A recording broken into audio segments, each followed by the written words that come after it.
Seja bem-vindo, eu quero te apresentar um Deus hoje como juiz.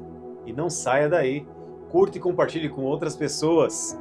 É um prazer ter vocês aqui neste canal.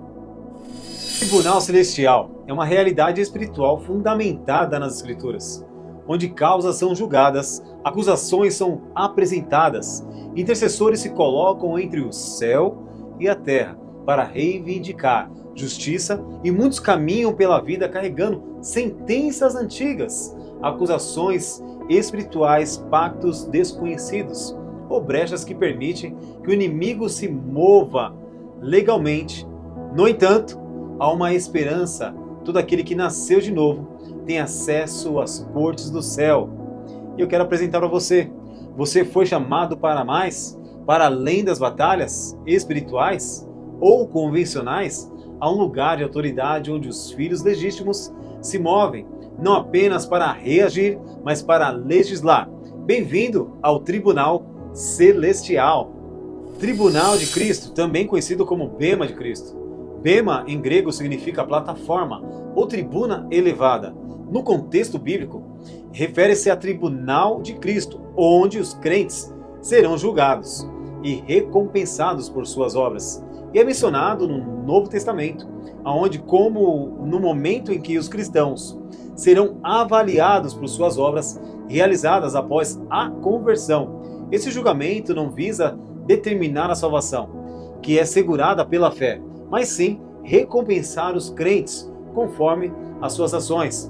Paulo aborda esse tema em 2 Coríntios 5:10, pois todos devemos comparecer ante o tribunal de Cristo, para que cada um receba segundo o que tiver feito por meio do corpo, o bem ou o mal. Deus como juiz. Na mentalidade grega, quando falamos sobre Deus como juiz, dentro dela, precisamos entender que o pensamento grego é muito diferente da mentalidade hebraica. Por quê? A cultura grega construiu uma visão baseada principalmente em filosofia, lógica, separação entre o corpo e o espírito, sistemas jurídicos humanos, mérito individual, punição legal, enquanto a mentalidade hebraica pensa de forma totalmente relacional e pactual. É uma mentalidade que pensa de forma jurídica e intelectual. O juiz grego, um deus distante e longínquo. Na mentalidade grega, Deus é visto como um magistrado supremo sentado em um tribunal celestial, observando o homem à distância, não se envolvendo. Essa visão cria uma ideia de um Deus interpessoal, um Deus extremamente legalista, um Deus que analisa apenas erros e acertos, um Deus mais preocupado com as leis do que o relacionamento. A influência da filosofia grega, filósofos como Platão, Aristóteles, ajudaram a formar uma visão onde o divino era simplesmente perfeito, distante, inalcançável, separado da matéria. Então surgiu a ideia que o corpo é inferior e a terra é inferior, e o espiritual é o único objetivo. Mais ou menos parecido com os cátaros, né? Isso afetou a forma como muitos passaram a enxergar o julgamento. O julgamento deixou de ser simplesmente a restauração da aliança. Ele passou a ser a condenação moral e sentença legal, punição eterna baseada em mérito. Então, o tribunal na cultura grega, ele significa simplesmente um lugar de acusação pública. O foco era provar a culpa e defender argumentos, vencer debates e aplicar penas. Assim, quando essa mentalidade entra na interpretação bíblica, muitos passam a imaginar Deus como um promotor muito severo, um juiz irado, alguém que busca motivos para castigar o ser humano. Isso gerou em muitos cristãos a sensação de que nunca são suficientes, nunca agradam a Deus, vivem espiritualmente endividados com Ele. A mentalidade grega separa a justiça da misericórdia. E no pensamento grego, justiça é quase sempre punitiva. Já na mentalidade hebraica, é totalmente diferente. A justiça também envolve restauração, reconciliação, alinhamento, retorno à aliança. Significa techuvá. A visão grega, você errou, então precisa pagar. Na visão hebraica, simplesmente é diferente. Você saiu do caminho, então precisa ser restaurado.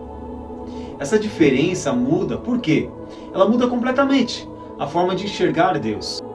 O perigo da visão grega de Deus como juiz, quando alguém conhece Deus apenas pela lente grega, simplesmente ele desenvolve medo em vez de intimidade. Ele vive tentando merecer o amor e transforma a oração em obrigação. Cria uma espiritualidade baseada em culpa. Acredita que Deus está sempre irritado. Isso conduz uma ansiedade interna e espiritual, escravidão religiosa, performance espiritual, ausência e cansaço. Isso acontece na vida de muitos que possuem essa mentalidade. Como Yeshua confrontou essa mentalidade? E vou mostrar para vocês. Yeshua confrontou sim, constantemente essa visão legalista. Por quê? Os religiosos da época estavam fortemente influenciados por sistemas jurídicos e interpretações rígidas sobre a lei. Por isso, Yeshua revelou um pai próximo, um juiz justo, um Deus que conhece o coração e um Deus que corrige para restaurar. Ele não anulou a justiça, ele revelou a essência e a justiça do reino. Por isso, ele dizia: misericórdia eu quero e não sacrifício. Conhecereis a verdade e a verdade vos libertará. Uma mentalidade grega ainda afeta muitos cristãos nos dias atuais. Muitos hoje oram por medo, obedecem por culpa e vivem tentando pagar uma dívida espiritual. Acreditam que Deus está sempre decepcionado. Isso é fruto de uma visão mais grega do que hebraica, implantada dentro da igreja. Porque no pensamento hebraico é totalmente diferente. Deus julga, mas também restaura, corrige, ensina, clama e volta a trazer novamente a lembrança da aliança. A diferença central entre as duas, entre a mentalidade grega e a mentalidade hebraica, é porque a mentalidade grega, a justiça é punição, a lei é acima do relacionamento, e Deus distante e ênfase na culpa, salvação como fuga da terra, e espiritualidade baseada em desempenho. Mentalidade hebraica é totalmente diferente. É justiça, alinhamento e restauração, aliança acima da performance, Deus presente, ênfase na transformação, reino manifestado na terra e espiritualidade baseada em relacionamento. Então, só para concluir sobre essa mentalidade grega, ela transformou Deus em muitos lugares em juiz inacessível e severo. Mas a revelação bíblica mostra que Deus é juiz, porém seu julgamento não nasce apenas da punição, nasce da justiça e da aliança. O verdadeiro juiz não julga apenas para condenar, ele julga para colocar as coisas em ordem. É exatamente isso que eu quero trazer para você. O reino, ele faz isso. Ele restaura, ele corrige, ele reconcilia, ele estabelece justiça verdadeira sobre a vida dos filhos. E se você gostou desse vídeo, compartilhe com outras pessoas. Estamos chegando ao nosso encontro, que será na sexta-feira. Eu falarei mais sobre o Tribunal Celestial. Por enquanto, eu estou equilibrando, equiparando, eu estou fazendo uma retificação para que você possa ter uma mentalidade hebraica, uma mentalidade do reino, uma mentalidade a qual os paradigmas são quebrados, e você vai entender sexta-feira o que é um posicionamento de um intercessor, o posicionamento de um filho no tribunal celestial.